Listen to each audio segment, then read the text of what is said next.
Just info with Dutee. Hi, ಎಲ್ಲರಿಗೂ ನಮಸ್ತೆ.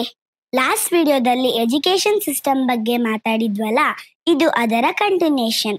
ಈಗ ಪೇರೆಂಟ್ಸ್ಗೆ ಗಾಬರಿ ಆಗೋ ವಿಷಯ, ಸ್ಕೂಲ್ ಫೀಸ್. ಇಂಡಿಯಾದಲ್ಲಿ ಗೌರ್ಮೆಂಟ್ ಸ್ಕೂಲ್ ಫೀಸ್ ವರ್ಷಕ್ಕೆ 5,000ದವರೆಗೆ ಇರುತ್ತೆ.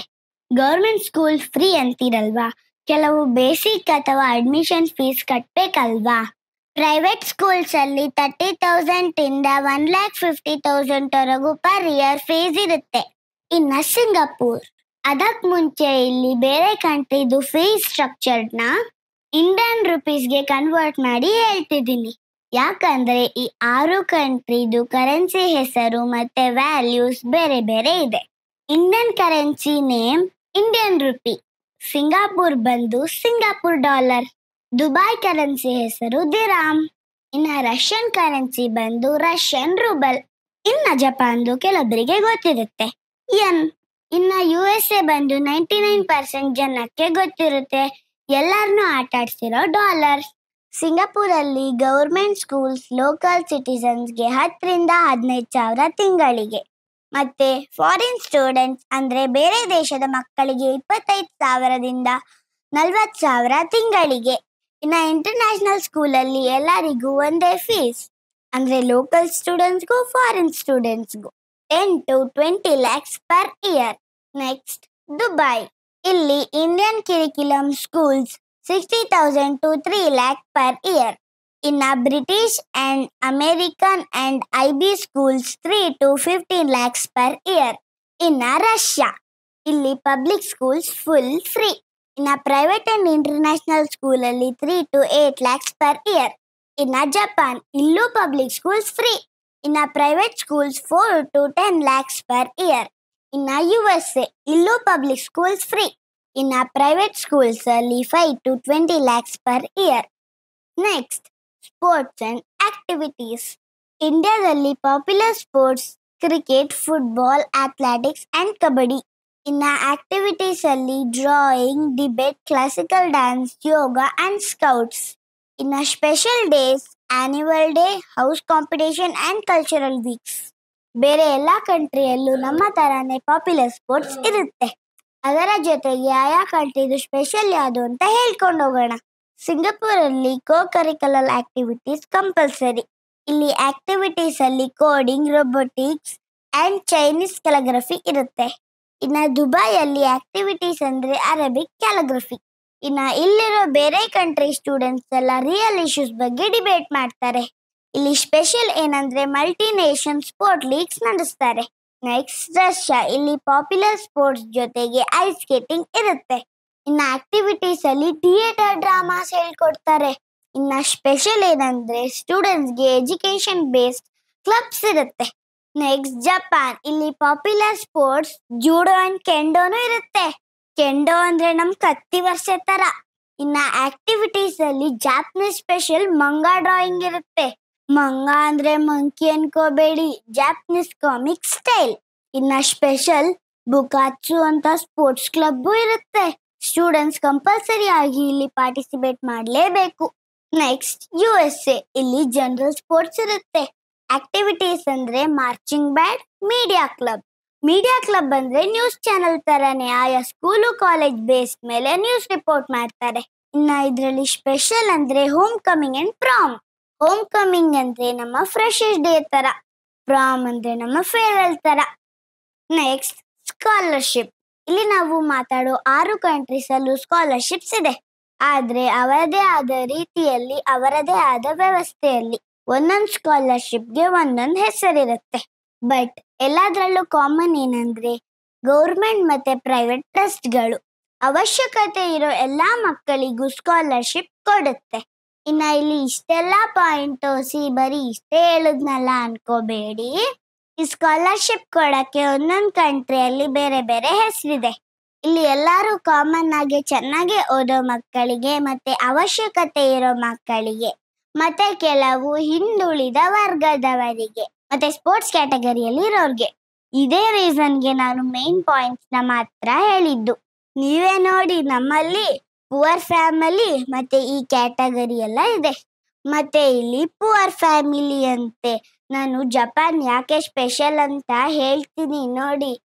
ಏನಂತ ಹಾಕಿದ್ದಾರೆ, ನೀಡಿ ಸ್ಟೂಡೆಂಟ್ಸ್ ಅಂತ ಹಾಕಿದಾರಲ್ಲ, ಇವೆಲ್ಲವೂ ಆಯಾ ಕಂಟ್ರಿ ಅಫಿಷಿಯಲ್ ವೆಬ್ಸೈಟ್ ಅಲ್ಲಿ ಬಳಸಿರುವ ಪದಗಳು. ನಮ್ಮದು ನೋಡಿ, ಬೇರೆ ಕಂಟ್ರಿದು ನೋಡಿ.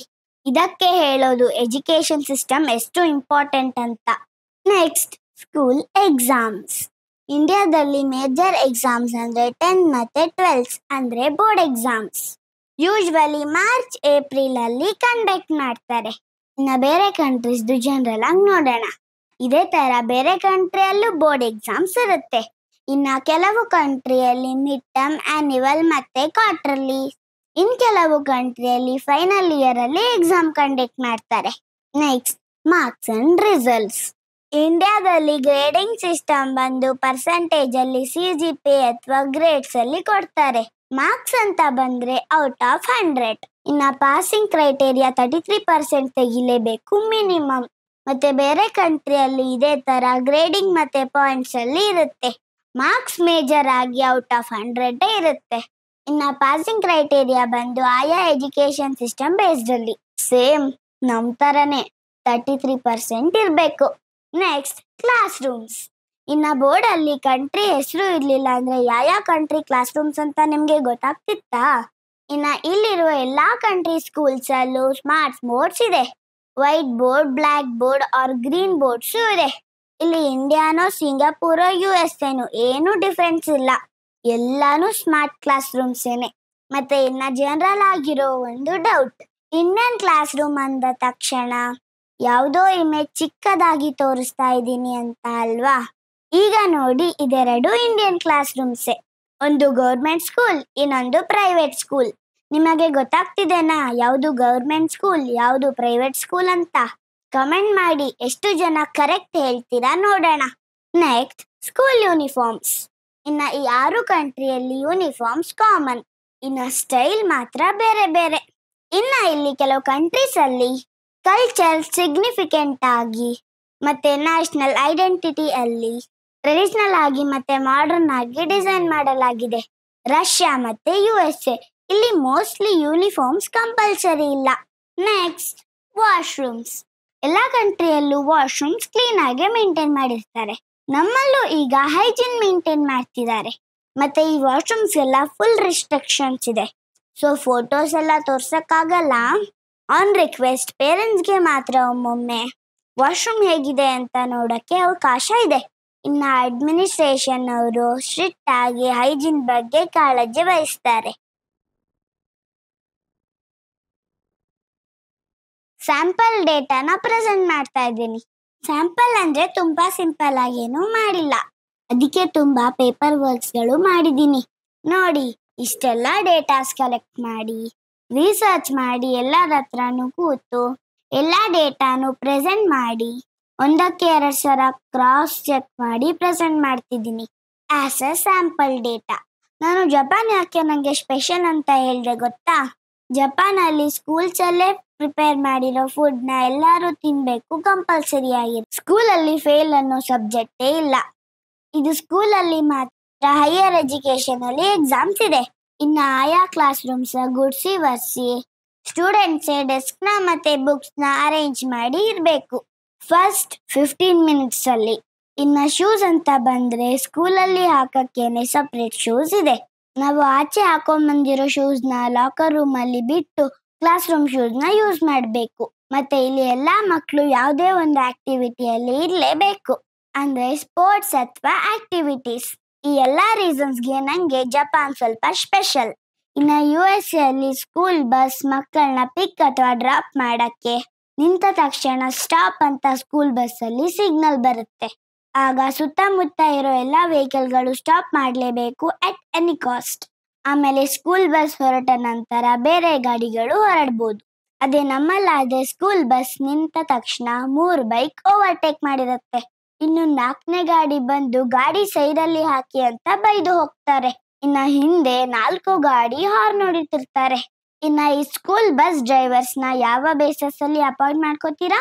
ಎಷ್ಟು ಡ್ರಂಕ್ ಅಂಡ್ ಡ್ರೈವ್ ಕೇಸಸ್ಗಳು ಸ್ಕೂಲ್ ಬಸ್ ಡ್ರೈವರ್ಸ್ ಮೇಲೆ, ಮತ್ತೆ ಎಷ್ಟು ರ್ಯಾಶ್ ಅಂಡ್ ನೆಗ್ಲಿಜೆನ್ಸ್ ಡ್ರೈವಿಂಗ್ ಮತ್ತೆ ಎಷ್ಟು ಸ್ಕೂಲ್ ಬಸ್ ಆಕ್ಸಿಡೆಂಟ್ ಆಗ್ತಿದಾವೆ. ಇದು ಈ ತರ ಆದ್ರೆ ಇನ್ನೊಂದ್ ಕಡೆ ಲೀಡರ್ಶಿಪ್ ಅಂತ ಬಂದ್ರೆ ನಮ್ಮ education minister have to listen to his language and his appearance. ಏನಂದ ಯಾರ ಅವನು ಆ ಟಿವಿ ಅವ್ರು ಬೇರೆ ಅದನ್ನ ಹಾಕೊಂಡು ಹೊಡಿತಾರೆ ನೋಡಿ. ಯಾರು ಅದನ್ನ ಹೇಳಿದ್ರು ಕನ್ನಡ ಬರಲ್ಲ ಅಂತ ಹೇಳಿ ರೆಕಾರ್ಡ್ ಮಾಡಿ take action against them. This is very stupid. ಇನ್ನ ಅವರ hair style what example is going to set. ಇನ್ನ ನೀವು ಪಬ್ಲಿಕ್ ನೀವು ಮಕ್ಕಳ ಮುಂದೆ ಹೆಂಗ್ ನಡ್ಕೋತಾ ಇದ್ದೀರಾ? ನಮ್ ಮುಂದೆನೆ ಸ್ಮೋಕ್ ಮಾಡ್ಕೊಂಡು ನಮ್ ಮುಂದೆನೆ ಕೆಟ್ಟ ಪದಗಳನ್ನು ಬಳಸ್ಕೊಂಡು ಸುಳ್ಳು ಹೇಳ್ಕೊಂಡು ಅಲ್ಲಲ್ಲಿ ಕಸ ಬಿಸಾಕೊಂಡು ಹೆಲ್ಮೆಟ್ ಸೀಟ್ ಬೆಲ್ಟ್ ಹಾಕ್ದೆ ಒಂಚೂರು ಟ್ರಾಫಿಕ್ ರೂಲ್ಸ್ ಫಾಲೋ ಮಾಡ್ದೆ ಇನ್ನ ಈ ತರ ಎಷ್ಟೋ ವಿಷಯಗಳು ನಮ್ ಮುಂದೆ ಮಾಡ್ಕೊಂಡು ಅಲ ಮಾಡ್ತಾ ಇದ್ದೀರಾ. ಇನ್ನ ನಮ್ಮ ಹತ್ರ ನೀವು ಸರಿಯಾಗಿ ನಡ್ಕೋಬೇಕು, ದೊಡ್ಡವ್ರಿಗೆ ಮರ್ಯಾದೆ ಕೊಡ್ಬೇಕು, ಡಿಸಿಪ್ಲಿನ್ ಆಗಿ ನಡ್ಕೋಬೇಕಂತೆಲ್ಲ ಹೇಳ್ತೀರಾ. Absolutely this is not the way how you suppose to behave in front of kids. So ಇದಕ್ಕೆಲ್ಲ ಸ್ಟ್ರಿಕ್ಟ್ ಆಗಿ ರೂಲ್ಸ್ ಮಾಡಬೇಕು, ಮತ್ತೆ ಫಾಲೋ ಮಾಡೋ ತರ ನೋಡ್ಕೋಬೇಕು. ಮತ್ತೆ ಎಲ್ಲಾ ಸ್ಕೂಲ್ಸ್ ಅಲ್ಲೂ ಸ್ಟೂಡೆಂಟ್ಸ್ಗೆ ಅಂತ ಕೌನ್ಸಿಲಿಂಗ್ ಇರ್ಬೇಕು. ಈ ಕೌನ್ಸಿಲಿಂಗ್ ಯಾಕಂದ್ರೆ ಇವತ್ತು ನಾವು ಸ್ಟೂಡೆಂಟ್ಸ್ ಯಾವ ಮೆಂಟಲ್ ಪ್ರೆಷರ್ ಅಲ್ಲಿ ಇದೀವಿ ಗೊತ್ತಾ? ಎಷ್ಟು ಜನ ಮಕ್ಕಳಿಗೆ ಸಿಲೆಬಸ್ ಏನಂತ ಎಕ್ಸ್ಪ್ಲೇನ್ ಮಾಡಿದೀರಾ? ಇನ್ನ ಎಷ್ಟು ಪೇರೆಂಟ್ಸ್ ಯಾವ ಸ್ಕೂಲ್ಗೆ ಜಾಯಿನ್ ಮಾಡ್ಬೇಕು ಅಂತ ಮಕ್ಕಳ ಹತ್ರ ಕೇಳ್ತಾ ಇದ್ದೀರಾ? ಸಿಲೆಬಸ್ ನಿಮ್ ಇಷ್ಟ, ಇನ್ನ ಸ್ಕೂಲು ನಿಮ್ಮ ಸ್ಟೇಟಸ್ ನ ತೋರ್ಸಕ್ಕೆ. ನಮ್ ಕಾಂಪಿಟೇಷನ್ಸ್ ಮತ್ತೆ ಪ್ರೈಸ್ಗಳು ನಿಮ್ಮ ಫ್ರೆಂಡ್ಸ್ ಅಂಡ್ ಫ್ಯಾಮಿಲಿ ಮುಂದೆ ಶೋ ಆಫ್ಗೆ. ಇದರ ಮಧ್ಯ ನಾವು ಶೋ ಪೀಸ್ ಆಗ್ಬಿಟ್ಟಿದೀವಿ. ಇದಕ್ಕೇನೆ ಮನೆಯಲ್ಲಿ, ಸೊಸೈಟಿಯಲ್ಲಿ, ಸ್ಕೂಲಲ್ಲಿ ಬಿಲ್ಡ್ ಆಗೋ ಈ ಸ್ಟ್ರೆಸ್ಸಿಗೆ ಕೌನ್ಸಿಲಿಂಗ್ ಅಗತ್ಯ. ಇದ್ರ ಮಧ್ಯದಲ್ಲಿ ನನ್ನ ಪೇರೆಂಟ್ಸ್ಗೆ ನನ್ನ ಕಾನ್ಸೆಪ್ಟ್ ನ ಎಕ್ಸ್ಪ್ಲೇನ್ ಮಾಡಿ ಈ ವಿಡಿಯೋ ಮಾಡೋಷ್ಟರಲ್ಲಿ ನನ್ಗೆ ಡೈಲಿ ಕೌನ್ಸಿಲಿಂಗ್ ಬೇಕು. ಇನ್ನ ನಾನು ಹೇಳಿದ್ನಲ್ಲ ಎಷ್ಟು ಸರ್ಪ್ರೈಸಿಂಗ್ ಮತ್ತೆ ಶಾಕಿಂಗ್ ರಿಸಲ್ಟ್ಸ್ ಅಂತ, ಅದನ್ನೆಲ್ಲ ನೀವು ನೋಡಿದ್ರಲ್ಲ. ವಾವ್, ಎಲ್ಲಾ ಕಂಟ್ರಿಗಳು ಎಷ್ಟು ಡಿಫ್ರೆಂಟ್ ಅಲ್ವಾ? ಮತ್ತೆ ಈ ಎಲ್ಲಾ ಕಂಟ್ರಿಯಲ್ಲೂ ಒಂದು ವಿಷಯ ಕಾಮನ್, ಓದೋದು.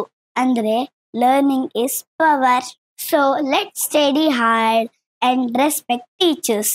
ಯಾರೆಲ್ಲ ನಮ್ಮ ತಪ್ಪನ್ನು ತಿದ್ದಿ ಒಳ್ಳೆ ವಿಷಯ ಹೇಳ್ಕೊಡ್ತಾರೋ ಅವರೆಲ್ಲರೂ ಟೀಚರ್ಸೇ. ಪ್ರತಿದಿನ ಸ್ಕೂಲ್ ಲೈಫ್ ನ ಎಂಜಾಯ್ ಮಾಡಿ. Just info with Dutee.